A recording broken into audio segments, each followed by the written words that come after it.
En el siglo XVI, Pedro Cieza de León habló sobre el descubrimiento de las ruinas de una cultura ancestral desaparecida antes de la llegada de los españoles a Latinoamérica. Una cultura que tuvo conocimientos muy precisos de las ciencias, el arte y la filosofía, que los científicos actuales empiezan a descifrar y entender. Una cultura mística y espiritual que se difundió pacíficamente en Sudamérica por más de 20 siglos. Acompáñenos a descubrir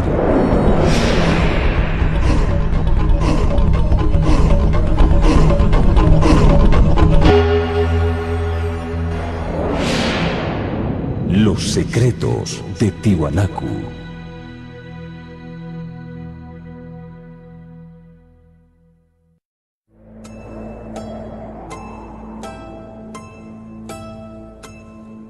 El desarrollo de la humanidad ha seguido dos grandes corrientes: la oriental, entre las que se encuentran las culturas asiáticas y la andina, y la occidental, que se desarrolló en Europa y se extendió a Norteamérica y a otros continentes. Si bien la cultura occidental y la andina tienen una larga historia que se remonta a más de 15.000 años antes de Cristo, ambas se desarrollaron con características completamente diferentes. Durante muchos años, las investigaciones sobre la cultura tiwanacota utilizaron parámetros y referencias de culturas occidentales. Pero desde 1985, el doctor en filosofía Jorge Miranda, junto a un grupo de investigadores y científicos, se dio a la tarea de reinterpretar estos hallazgos, basándose en los conocimientos de la filosofía, la mitología, el idioma, las tradiciones y las leyendas de la cultura andina. Sin lugar a dudas, la cultura tiwanaku es una de las más antiguas y más importantes en América del Sur.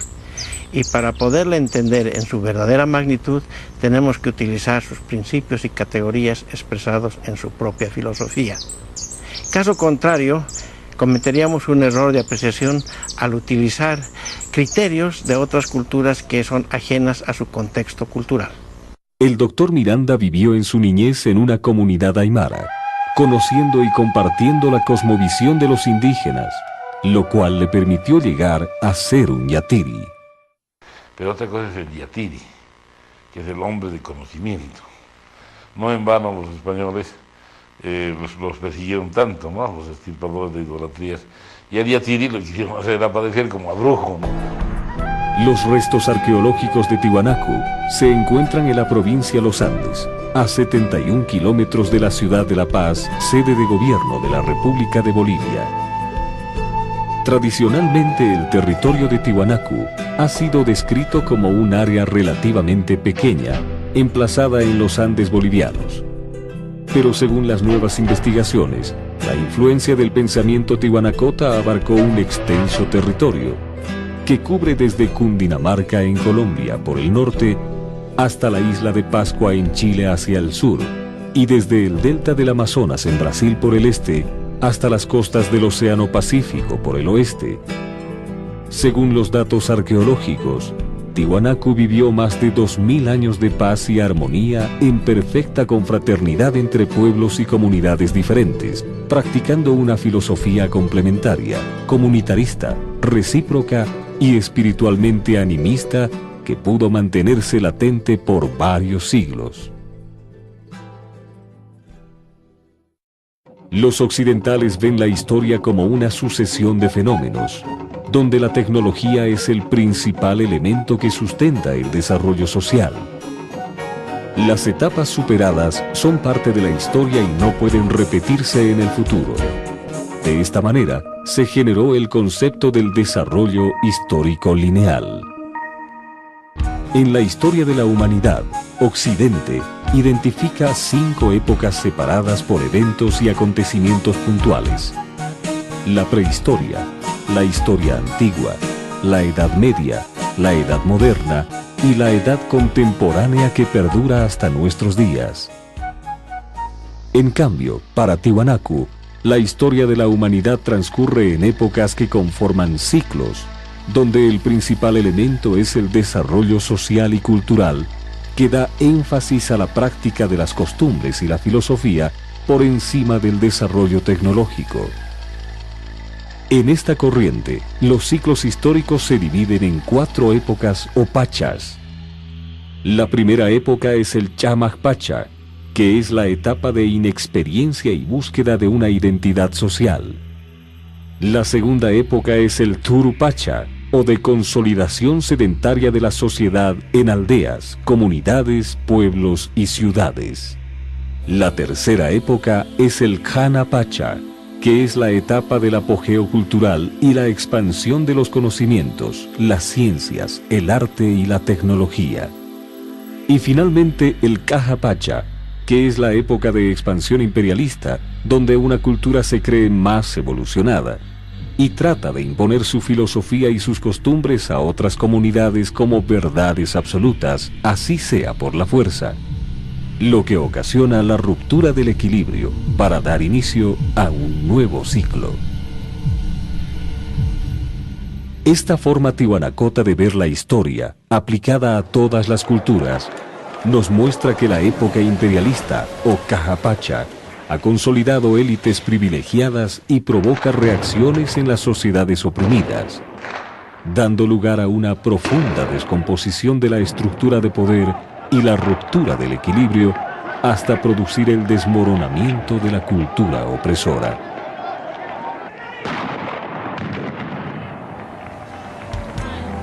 El Pachacuti es la búsqueda de un nuevo orden social, cuyo objetivo es la convivencia armónica de diversas culturas, filosofías y costumbres, en un estado donde todos trabajan para vivir mejor individual y colectivamente. A esta forma de convivencia social se conoce en el mundo andino como Suma Camaña. Los occidentales vivieron en guerras y sometimientos continuos que enfrentaron a los pueblos en búsqueda de conquista territorial, explotación irracional de recursos naturales y la imposición de su forma de pensamiento, produciendo el esclavismo, el genocidio y el individualismo como efectos de la supremacía del más fuerte. En cambio, la cultura tihuanacota no dejó evidencias de invasiones ni pueblos sometidos.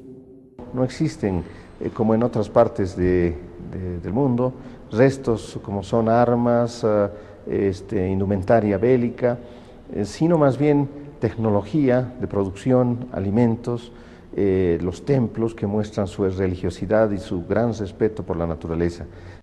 En ninguno de los restos arqueológicos de Tiwanaku se ha encontrado evidencias de violencia, hombres armados, guerras, sometimiento o destrucción. Aunque el Chachapuma, representación de un hombre con cabeza de puma que sostiene la cabeza humana en sus manos, fue inicialmente interpretada como el símbolo de una clase militar guerrera. Los nuevos investigadores atribuyen a esta figura la representación de la superación de la humanidad con la muerte de su egocentrismo, donde el puma representa la inteligencia emocional en complementariedad con la inteligencia racional, y la cabeza decapitada representa la muerte del egocentrismo, ya que no está sangrando, permanece con los ojos abiertos y no se ve el cuerpo del supuesto decapitado. Por otro lado, los restos humanos que se han encontrado hasta la fecha corresponderían a muertes por causas naturales, enfermedades o accidentes. No hay vestigios de genocidio ni de fosas comunes, y los templos y construcciones, al parecer, no fueron destruidos en guerra.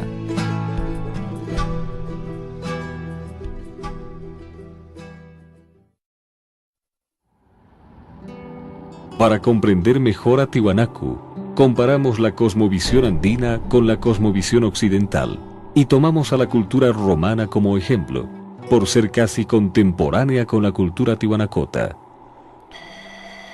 Tiwanaku se desarrolló entre el año 1200 a.C. y el año 900 de nuestra era, abarcando más de 20 siglos. Roma se desarrolló entre el año 754 a.C. hasta el año 476 de nuestra era, abarcando más de 12 siglos. El origen de la cultura tihuanacota se remonta al asentamiento de la cultura vizcachani en el altiplano andino, aproximadamente el año 5000 a.C. Inicialmente los vizcachani dieron origen a las culturas chipaya y urus, que se desarrollaron hasta nuestros días, separadas y paralelas al resto de las culturas andinas y amazónicas. Posteriormente, entre 1400 y 1200 años antes de Cristo, la cultura vizcachani dio origen a las culturas chiripa, huancarani y tiwanaku. En cambio, Roma pasó rápidamente de ser una pequeña aldea a constituir un imperio con un gobierno autocrático que dominaría la península itálica. Según los datos históricos, desde su consolidación, Roma tuvo enfrentamientos armados con sus vecinos para extender su dominio territorial. El importante desarrollo de la política, la mitología, la astronomía, la agricultura, las ciencias, las artes y un fuerte crecimiento militar y armamentista motivaron a Roma a convertirse en un imperio expansionista. Roma expandió su cultura mediante invasiones, conquistas y esclavizaciones armadas, que perduraron hasta el año 117 después de Cristo. Esta expansión desenfrenada en Europa y el norte de África provocó conflictos internos y externos, que desembocaron en la caída del gran imperio romano el año 476, con la destitución de Rómulo Augusto, el último emperador romano, de solo 14 años de edad. Mientras tanto, en Sudamérica nacía la cultura tihuanacota el año 1200 a.C., logrando un importante desarrollo filosófico, científico, social y cultural, que dio inicio a una expansión pacífica de su cultura a través de la prédica y el ejemplo. Los tihuanacotas pudieron influir en las comunidades de las serranías y el altiplano, como también en las ubicadas en las tierras bajas del Amazonas, dando lugar al concepto del poliandinismo amazónico. El término poliandinismo amazónico está mostrando una nueva visión de lo que fue el pasado del mundo andino amazónico. Una relación entre los pueblos de diferentes pisos ecológicos. Habría que hablar incluso de pueblos que habitaban la costa, vinculados con pueblos de la región de los llanos, de la selva, de pueblos guaraníes, con pueblos collas o aymaras, y todos ellos constituyendo un tejido social armónico y que fue el motivo para influir a gran parte del continente. Para Jorge Miranda, los tallados con forma de cangrejo de mar del monolito fraile en Tiwanaku son una prueba de esta expansión hacia el Océano Pacífico. Esta hipótesis está reforzada por la presencia de restos arqueológicos tihuanacotas en el valle de Azapa, cerca de Arica, como también en los estratos inferiores de excavaciones arqueológicas en la isla de Pascua, en Chile. Por otro lado, los monolitos Pocotía, descubiertos en el territorio de Tiwanaku, han sido interpretados como habitantes amazónicos, ya que tienen el dorso desnudo, parecen vestir solo taparrabos y sus rasgos físicos se asemejan a los chiquitanos originarios de la región amazónica. Como evidencia viva de esta expansión, las culturas amazónicas de Bolivia, al igual que las andinas, continúan practicando el comunitarismo, la complementariedad de opuestos y el animismo. La tarea de difundir y expandir la cultura tihuanacota estaba a cargo de los amautas y yatiris de Tiwanaku. Los yatiris eran sacerdotes sabios capacitados en medicina tradicional que debían mantener la salud física y espiritual del pueblo, manteniendo el concepto de que no se puede curar el cuerpo sin curar también el alma.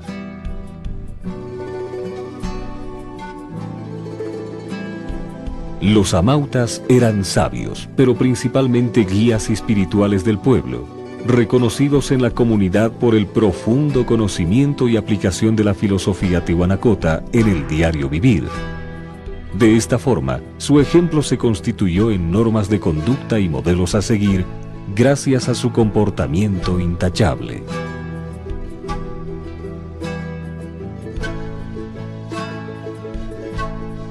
Los amautas y yatiris tihuanacotas realizaban extensos viajes por todas las regiones aledañas, los yatiris en busca de plantas medicinales y también para nutrir su cosmovisión con otras realidades, otras filosofías e incluso conocer otros dioses a los que también respetarían. Los amautas, por su lado, difundían y adquirían conocimientos relacionados con el diario vivir. De esta forma pudieron difundir, mejorar y desarrollar la agricultura, la metalurgia, las matemáticas, la escultura, la hidrología, los textiles, la arquitectura, la astronomía,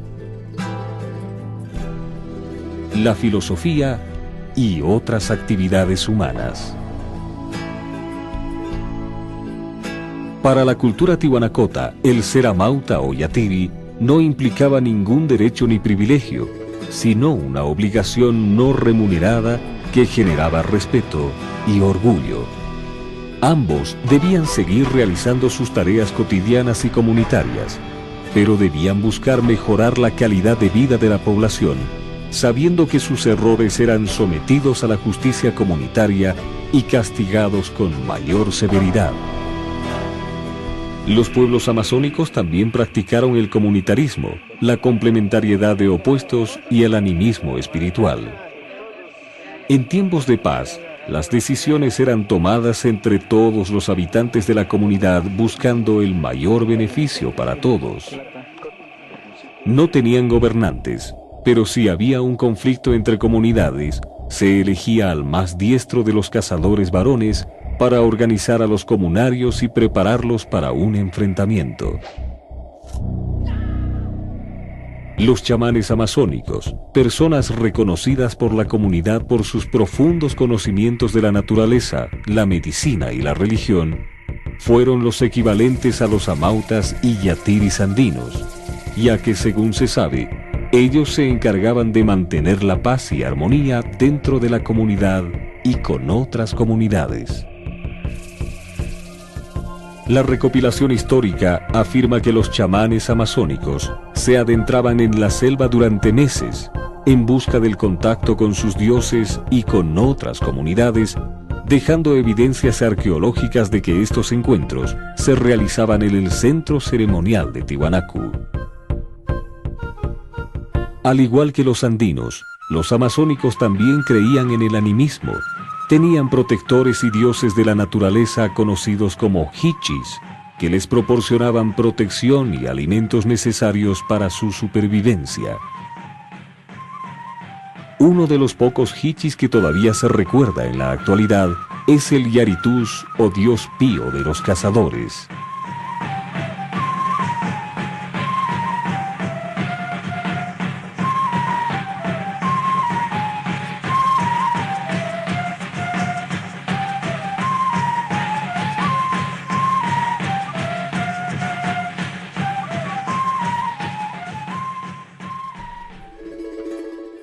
Aunque todavía se desconocen los motivos de su desaparición, una de las hipótesis plantea que Tiwanaku se separó el año 900 de nuestra era, formando a los señoríos aymaras, que se encargarían de continuar la difusión de la filosofía andina hasta la aparición de los incas, el año 1200 de nuestra era.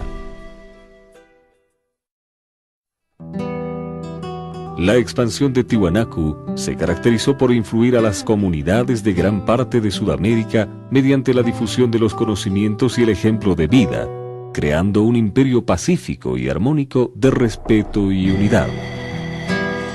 En cambio, según los datos históricos, Roma expandió su cultura mediante 56 guerras violentas y enfrentamientos armados, que sumaron 169 batallas y casi 1.000.000 de bajas humanas en 12 siglos de existencia. Los occidentales desarrollaron una filosofía de opuestos antagónicos que luchan por eliminarse, generando conceptos como la riqueza y la pobreza, el desarrollo y el subdesarrollo, lo moderno y lo antiguo, lo automático y lo manual, lo rápido y lo lento, lo eficiente y lo ineficiente, lo bueno y lo malo, y muchos otros, que expresan una lucha por la imposición de una verdad absoluta. Por el contrario, Tiwanaku desarrolló una filosofía complementaria de pares opuestos que se necesitan para coexistir, generando conceptos como Ayllu, que puede interpretarse como comunidad, o Tinku, que podría interpretarse como encuentro. El escritor e investigador Javier Medina, especializado en la ciencia y filosofía cuántica, puede ayudarnos a comprender la complementariedad de opuestos a través de una analogía entre el pensamiento cuántico y el pensamiento andino. El modelo indígena es un modelo cuántico y por consiguiente ha creado los conceptos para poder dar cuenta de esa experiencia, de esa manera de entender las cosas, ¿no? El modelo del Ayllu está compuesto por dos parcialidades. Una le llaman Aran, Urin, ¿no? O arriba y abajo, digamos, ¿no? Entonces, estas dos parcialidades, ves las dos energías, pues la energía bosónica de la física cuántica y la energía fermiónica. Ahí están, bosón y fermión. Entonces, la palabra Tinku no existe en castellano, en el sentido conceptual. Puedes decir encuentro, pero encuentro es generalísima, ¿no? Aquí Tinku es el encuentro de dos energías antagónicas. Y ese encuentro de dos energías antagónicas, su efecto es el Ayllu. Es como el ejemplo de la luz, ¿no? Tú tienes polo positivo, polo negativo, Aran, Urin. Cuando agarras el interruptor y las juntas, se produce una tercera cosa que es la luz, el Ayllu, que es más que la suma de polo positivo y polo negativo. Es un efecto cuántico, es lo que la lógica post-aristotélica llama un tercero incluido. Los tiwanacotas desarrollaron una espiritualidad animista que podía incluir a sus propios dioses y ancestros, como también a dioses y prácticas espirituales de otras culturas desconocidas para ellos. Esto les permitió mantener la paz y la armonía, respetando las costumbres y formas de vida diferentes. En contraste, la cultura occidental desarrolló religiones monoteístas que creían en un solo Dios, como los cristianos, o politeístas que creían en varios dioses propios, pero no aceptaban dioses ajenos, como los griegos. Por otro lado, el concepto occidental de territorio, que considera a la tierra como una propiedad, provocó luchas por la ocupación de nuevos dominios con recursos naturales, o por la simple expansión de un imperio que buscaba imponer su cultura. En cambio, el concepto de territorialismo andino establece que cada región, geográficamente diferente, puede dar origen a una forma particular de vida, con costumbres y expresiones filosóficas, sociales, políticas y religiosas propias, que les permite tener una identidad respetada y reconocida por todos. Además, para la cultura tiwanacota, la territorialidad tenía un significado espiritual muy profundo. La tierra está viva y es fuente de vida, como todo en el universo. Por eso la llamaban Madre Tierra o Pachamama, y era respetada como una divinidad a la cual se le hacían ofrendas. Aunque la tierra no le pertenecía a nadie, podía ser utilizada por las personas y comunidades que la necesitaban, cuidándola de una sobreexplotación, mediante el descanso periódico y la rotación de diferentes cultivos, cuyos restos servían de abono natural. Por respeto a la Madre Tierra, las comunidades producían solo los alimentos que necesitaban para vivir, pero guardaban los mejores productos de sus cosechas para compartirlos con otros pueblos, junto con sus experiencias y conocimientos, cuando asistían a las reuniones habituales que se realizaban en el centro ceremonial de Tiahuanacu. Gracias a este principio, pudieron entenderse y convivir los unos con los otros, compartiendo e integrando el conocimiento de todas las comunidades para lograr una verdadera unidad en la diversidad. El comunitarismo fue la base de la estructura política, social y administrativa de Tiahuanacu y se la practicó aún después de su desaparición, quedando en nuestros días como parte de las costumbres ancestrales. La cultura occidental desarrolló dos corrientes políticas antagónicas: el capitalismo, que fomenta la creación de empresas privadas y protege el individualismo, y el comunismo, que privilegia solo el desarrollo estatal y gremial, desconociendo por completo la propiedad privada y la libertad individual. Por eso, cuando hablamos de la cultura occidental, nos referimos a ambas corrientes y sus derivados, que si bien son contrarios, tienen en común la búsqueda de imponer su doctrina como la única verdad. Tiahuanacu desarrolló un sistema político que reconocía y fomentaba la propiedad privada e individual de las casas, utensilios, herramientas y parte de las cosechas, pero también reconocía la propiedad comunitaria de la tierra.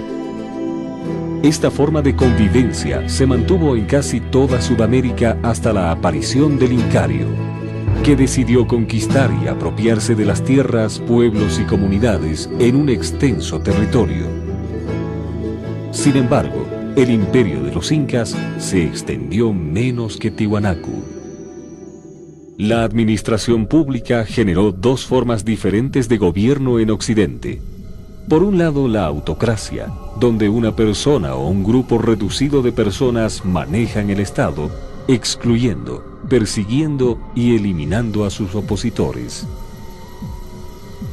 Esta forma de gobierno evolucionó en las dictaduras modernas con caudillos y partidos políticos, tanto de derecha, que privilegian al capitalismo, como de izquierda, que imponen el socialismo y el comunismo. También se desarrolló la democracia, donde las decisiones se toman a través de un congreso, en el que la sociedad está representada por partidos políticos, cada uno de ellos con ideologías diferentes, elegidos por votación. Sin embargo, en la democracia, las minorías deben someterse a las decisiones de las mayorías, y esto puede generar la corrupción para favorecer a las personas o partidos políticos privilegiados. Mientras que en el comunitarismo tihuanacota, cada sociedad tomaba decisiones en consenso, guiada por un consejo de amautas o chamanes u otros sabios en todas las comunidades y etnias que seguían la filosofía andino-amazónica. Gracias a la participación de toda la comunidad en la toma de decisiones y la guía de los amautas y chamanes, el comunitarismo tihuanacota no daba cabida a la corrupción. En ningún momento se pretende desvalorizar ni disminuir ninguno de los alcances que logró la cultura occidental.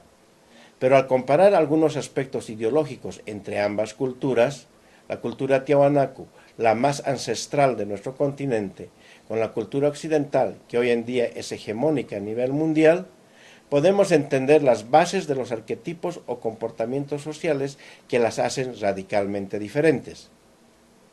No se pretende bajo ninguna circunstancia emitir un juicio de valor o considerar sobre cuál de las dos fue buena o mala.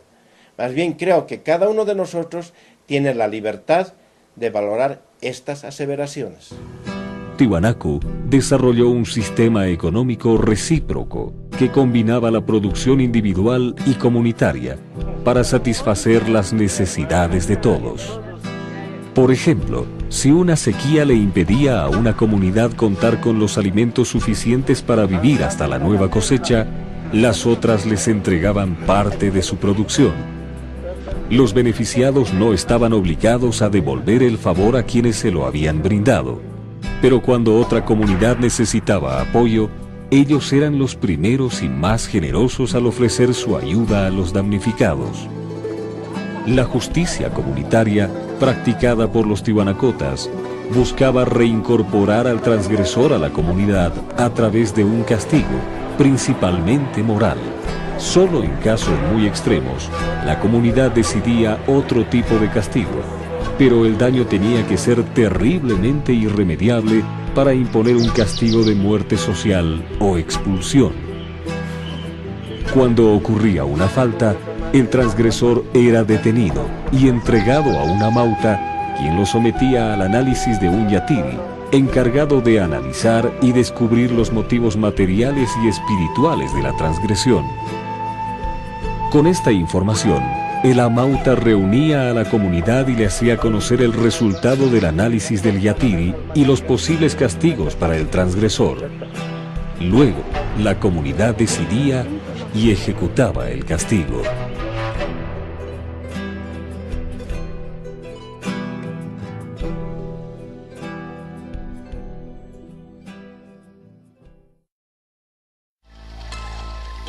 La filosofía tiwanacota se irradió pacíficamente a gran parte de Sudamérica, gracias a la aplicación de 4 de sus conceptos principales: la complementariedad de opuestos, el animismo espiritual, la territorialidad y el comunitarismo, dando como resultado la convivencia pacífica de disímiles.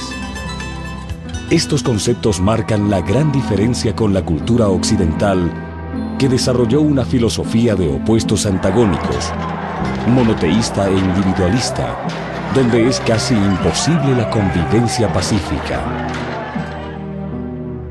En Sudamérica se produjeron 2 grandes impactos de la cultura occidental sobre las culturas originarias. El primero corresponde a la llegada de los españoles a América en 1492, que dio inicio a una occidentalización de las culturas originarias, cambiando el panorama pacífico del continente por otro violento y segregacionista. Este proceso de occidentalización, del que participan blancos, mestizos y originarios, está profundamente enraizado en Sudamérica. Es cada vez mayor y produce la extinción progresiva de las prácticas y costumbres de la filosofía andina. Si bien en Bolivia se mantienen 36 etnias originarias que viven en pequeñas comunidades campesinas, ubicadas en el altiplano, las serranías, los valles y las tierras bajas, la mayor parte de ellas ya han sido occidentalizadas, mediante programas de educación castellanizada y la influencia de diversas religiones.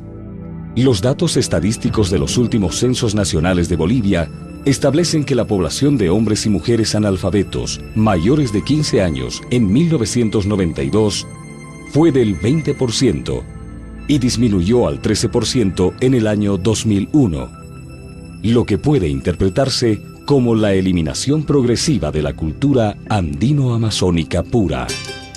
El resto de los originarios bolivianos comparten, interactúan e intercambian productos, tecnología y cultura con una población de emigrantes y mestizos que habitan las principales ciudades y centros poblados de Bolivia, generando un contraste de modernismo y lo ancestral.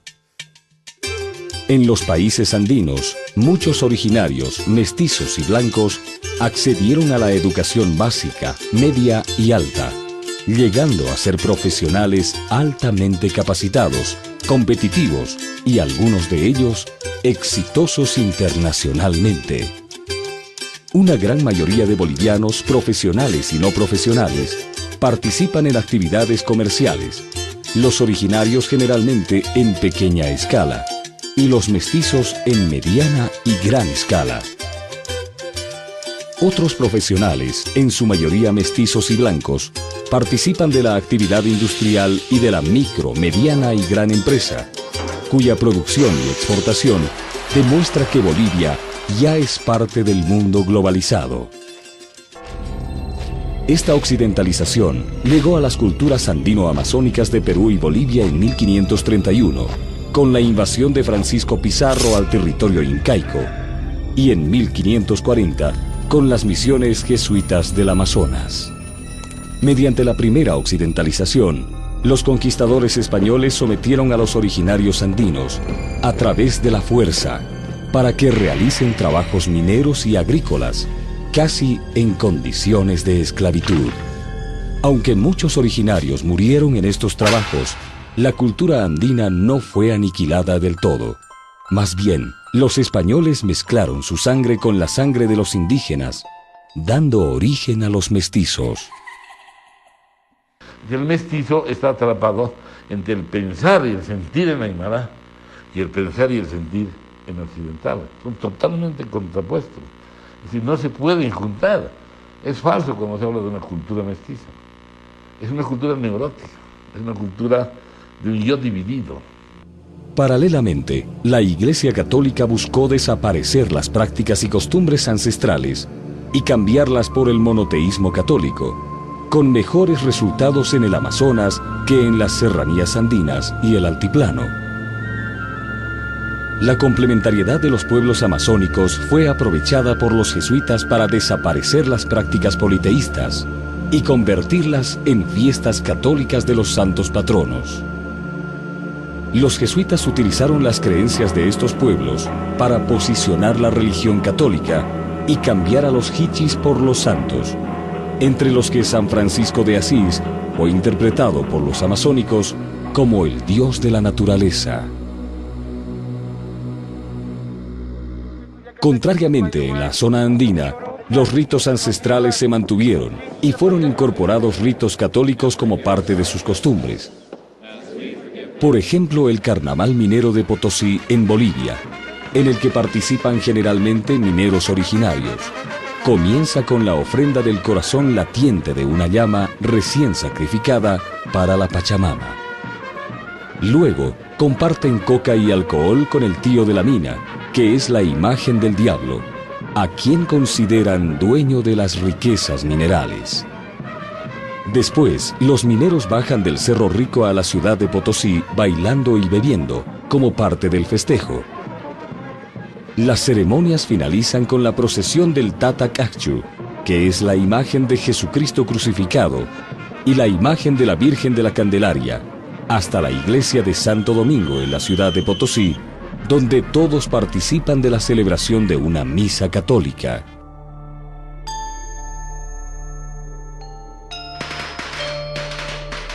Ritos ancestrales como la coa, la chaya y el agradecimiento a la Pachamama se mantienen hasta nuestros días y son practicados también por mestizos y blancos en muchas ciudades y pueblos de Perú, Bolivia y Ecuador. El segundo impacto de occidentalización sobre los pueblos andinos llegó de la mano de los mestizos, que iniciaron las guerras de independencia en busca de un mayor protagonismo en la administración estatal. Aunque contaron con la ayuda de los indígenas y originarios en estas guerras, durante la vida republicana de sus países, se creó una clase gobernante que abusó del poder político y militar en beneficio de intereses personales, familiares y de grupos de poder, olvidando y excluyendo casi por completo a los indígenas y originarios. Esta actitud segregacionista provocó reacciones, no solo en los campesinos originarios, sino también en los mestizos pobres de las ciudades, que culminaron con la conquista de beneficios sociales como reformas agrarias, acceso a la educación y otros, que sin embargo no solucionaron los problemas de representatividad y reconocimiento de las culturas originarias. Esta unión de los mestizos pobres y campesinos originarios emergió como una fuerza política de importancia en Bolivia, con la elección del primer presidente indígena. Sin embargo, esta nueva corriente política no ha podido consolidarse como una auténtica opción andina, ya que es influenciada por el individualismo occidental, que solo busca la eliminación de sus opuestos, opositores y contrarios, poniendo en riesgo una vez más la recuperación de la complementariedad andina, que podría representar una verdadera alternativa de convivencia equilibrada, pacífica, armónica y progresista.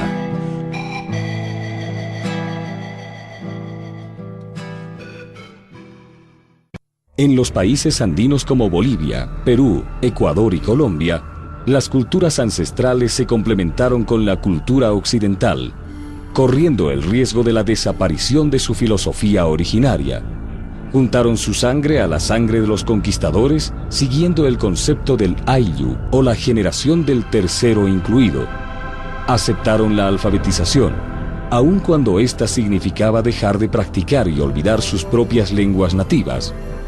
Incursionaron en el libre comercio y la actividad empresarial, alineándose en la competencia y la globalización, olvidando casi por completo el respeto a la naturaleza y la solidaridad. Cayeron en las prácticas de la democracia por medio de partidos políticos alineados a la cultura occidental, olvidando la filosofía tihuanacota, que establecía acuerdos de consenso pleno, orientados y dirigidos por los sabios y guías espirituales. Adoptaron el individualismo, la envidia, el egoísmo y el odio a sus opositores, olvidando la complementariedad de opuestos, e incluso cayeron en la corrupción, que no se conoció ni practicó en las culturas ancestrales. Los mestizos llegaron al poder con la ayuda de los indígenas y originarios, pero no permitieron su participación en la constitución de los países a los que pertenecían. Este hecho puede ser observado en el contenido de las constituciones políticas de los países latinos que formaron parte del Incario, ya que ninguna recupera los principios complementarios de la filosofía andina. En Bolivia, tras haber ganado las elecciones con un 54% de la votación, el 22 de enero del año 2006, Evo Morales, un hombre de origen aymara, fue posesionado como presidente de la República, como resultado de un proceso electoral basado en las prácticas y costumbres de la cultura occidental. Pero un día antes, el sábado 21 de enero de 2006, guías espirituales, enviados de pueblos indígenas originarios de Bolivia y otros países, y representantes de organizaciones sociales de Latinoamérica, junto a otras miles de personas de diferentes regiones y países del mundo, se congregaron en el centro ceremonial de Tiwanaku para participar de un rito ancestral organizado por el Consejo de Amautas de Bolivia. En esta ceremonia, los sabios andinos, mirando hacia el sur, pidieron a sus dioses y ancestros que doten al nuevo presidente de la capacidad de lograr un buen manejo económico. Del este, pedían que retome las bases y principios de paz, armonía y complementariedad de la antigua cultura tihuanacota. Del norte, los amautas pidieron la comprensión y el compromiso de los diferentes sectores sociales de Bolivia para que apoyen y acompañen el retorno al equilibrio. Y finalmente del oeste, pidieron que Evo Morales se despoje de todo prejuicio y egolatría para que pueda encaminar un Pachacuti que incluya y proteja a todos los bolivianos por igual. Hay un compromiso, y este compromiso ya no es físico, ya no es con el hombre, ya es con el ancestro, ya es con la energía de la vida, con el gran espíritu, con el gran Contixi, Huiracocha, Pacha y Atichiri, es con el ordenador de la vida ya. El proceso de Pachacuti debía contar con la participación de sabios y guías espirituales de las culturas originarias y de la cultura occidental que conviven en Bolivia, para dar inicio a la construcción de un nuevo orden social, en el cual todas las personas de las ciudades, comunidades, pueblos y etnias, con idiosincrasias, cultura, filosofía, desarrollo económico, avances tecnológicos y formas de vida diferentes, puedan convivir en paz y armonía, desligados de cualquier imposición. Si este mandato se cumpliera, no tendría por qué existir la confrontación entre opuestos, la división del país o el avasallamiento.